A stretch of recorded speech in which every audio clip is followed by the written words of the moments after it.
Well, first of all, the first evaluation images came in the middle of the night, but the team all came in and we gathered and we evaluated whether the camera was working well enough for us to proceed on with the alignment. And as we analyzed those first, photons, if you will, the team was pretty positive that the camera was working properly and the instrument was working properly. So we picked a star that was very bright and didn't have any stars near it that would contaminate the image. We know that the primary mirror segments aren't aligned, so they actually act like 18 separate telescopes, and we expect to see 18 separate images, one for each mirror, that are a little bit blurry at this point because we haven't aligned or focused anything. And so we pointed at a bright star and we made a mosaic. We actually took the near-infrared camera and we took images in different parts of the sky, and then we looked for the 18 spots from the 18 different telescopes, if you will, and we were very excited to find them. And the 18 spots were actually fairly close to each other, so really everything was very close to what was predicted.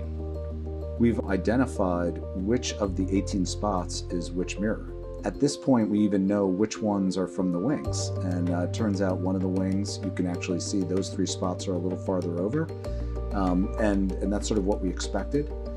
So we've identified all 18 spots, and the next step is to make an array of them. And then we're ready to start what we call global alignment, which is when each of those 18 spots will start to be aligned and focused.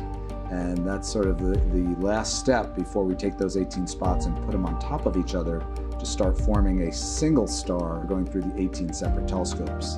That's the work that will be starting soon. We also took a selfie of the primary mirror. We took an image of the primary mirror, and that helps us understand the alignment of the telescope, especially the primary mirror, to the camera itself and the instruments. There's actually a special lens in the near-infrared camera that you can put in, and it allows you to take a picture of the primary mirror itself. And in this particular case, one of the segments is pointing at a star, so that is the segment that lights up. But you can see the outline through the shadows of all 18 segments, and you also can see the outline of what's inside of the instrument itself, and we can see how well that primary mirror in the telescope is aligned to the instrument. And that gives us some initial confidence that the alignment looks good, and that's a good starting point for doing the alignment of the telescope. We have now gotten some data looking through focus, and we've been able to see that we don't see any surprises in the shapes of the mirrors that we're looking at. So far so good, but we do have a long way to go.